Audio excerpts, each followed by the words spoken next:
भिवानी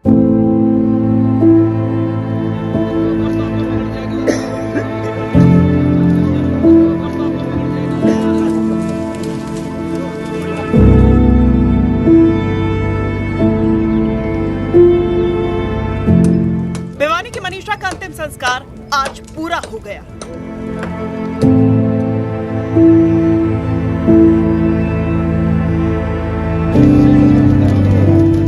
बेटी के लिए न्याय की मांग कर रहे परिवार ने लंबे संघर्ष के बाद बेटी को मुखाग्नि दी।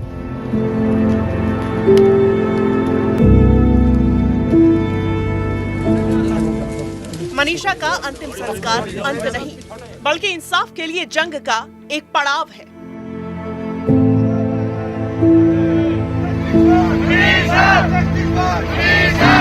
तीसरी बार एम्स में पोस्टमार्टम कराने के बाद भिवानी की रहने वाली स्कूल टीचर मनीषा का उनके परिवार ने 10वें दिन अंतिम संस्कार कर दिया, इस उम्मीद से कि उनकी बेटी को सीबीआई इंसाफ दिलाएगी। मनीषा को उनके छोटे भाई नितेश ने मुखाग्नि दी।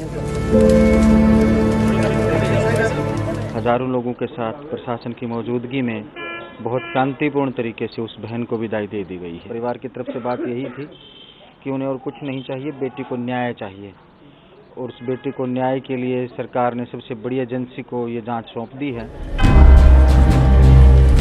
मनीषा के अंतिम संस्कार के लिए उनका परिवार बुधवार को शाम करीब 6 बजे राजी हुआ था।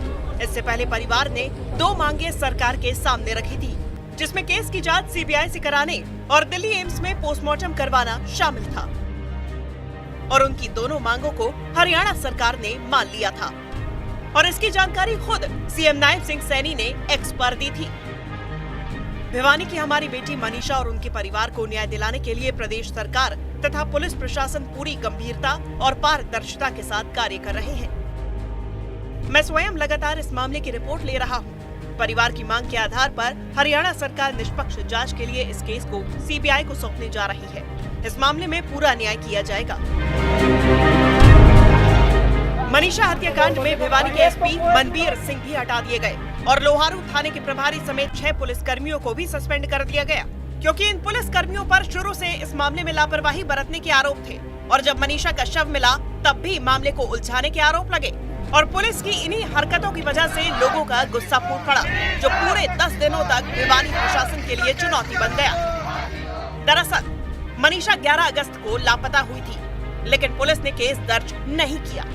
13 अगस्त को मनीषा का शव सिंघानी गांव में खेतों में मिला था। मनीषा की गला रेतकर हत्या की गई थी और शव की हालत बेहद खराब थी। गर्दन के पास की खाल और हड्डियां भी गायब थी। रेप की आशंका के लिए स्लाइड सैंपल फॉरेंसिक लैब भेजे गए। 18 अगस्त को पुलिस ने दावा किया कि मनीषा ने आत्महत्या की और कीटनाशक खरीदकर खाया है। सुसाइड नोट भी वायरल हो गया। आईजी ने कहा कि बैग के पास से सुसाइड नोट मिला है। पुलिस अभी तक मनीषा का मोबाइल और कीटनाशक बोतल भी बरामद नहीं कर पाई। जहां पुलिस ने सुसाइड लेटर का दावा किया, तो वहीं मनीषा के पिता ने दावा किया कि वो इंग्लिश में लेटर नहीं लिख सकती है। पुलिस की कहानी और परिवार के बयानों से मनीषा की हत्या की गुत्थी बेहद उलझ गई है, जिसे सुलझाने की जिम्मेदारी अब सीबीआई की है।